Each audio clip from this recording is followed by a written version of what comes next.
メタクエストの最新ソフトウェアアップデート V67 の提供がスタートしました。メタが発表した主な新機能や変更点がこちら。テスト版の段階で一度動画にまとめましたが、目玉は何といっても、ウィンドウが空間に自由に置けるようになったこと。この動画では、他にも知っておきたい新機能や変更点をいくつも紹介しますので、ぜひ最後までご覧ください。それでは、行ってみましょう。まずは、目玉の新機能、新しいウィンドウレイアウトです。メタクエストはこれまで、ウィンドウを最大3枚まで、しかも横に並べておくことしかできませんでした。しかし、V67 からは、横並びの3枚に加えて、さらに3枚のウィンドウを空間に自由に置けるようになりました。前回の動画で紹介しきれなかったのが、キーボードの進化です。やはり位置を自由自在に動かせる上、光っている上の部分を選んで動かすと、なんと傾きが調整できます。ウィンドウの位置との兼ね合いで、キーボードが見にくいな、指で押しにくいなといった時に便利です。また、新たに各ウィンドウをシアタービューに切り替えるボタンが追加されました。押すとそのウィンドウだけが大きく表示され、さらに曲面表示のオンオフや周りの明るさを選べます。動画やウェブサイトを大きくしっかり見たいときに使えそうです。続いての新機能は、通知をミュートの改善です。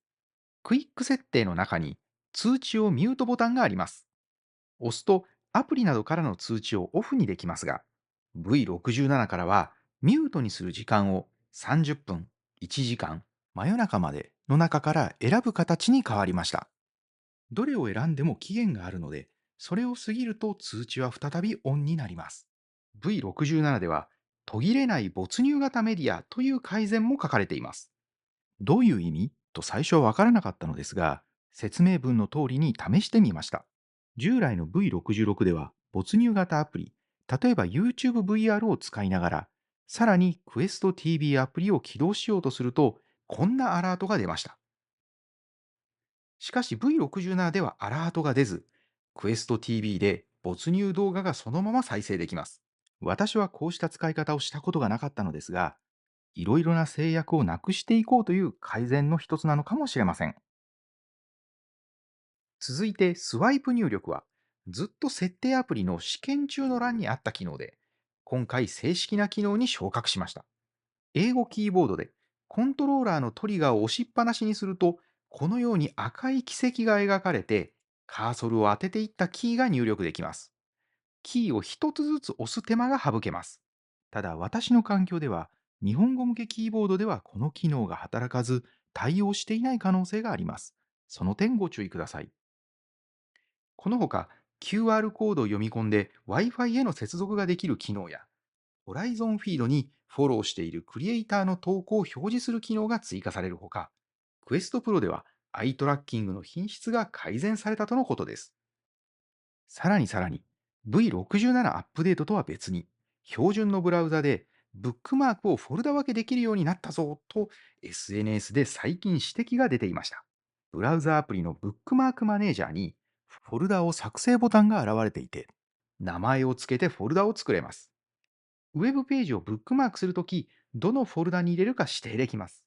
仕事や趣味など、ブックマークを分類しておきたい人に便利な機能です。最後に、最近公開されたソフトウェアアップデートツールを紹介します。メタ公式のウェブツールで URL は概要欄に載せておきます。メタクエストの動きが遅い、反応しないアプリがあるといった場合に使ってくださいと書かれています。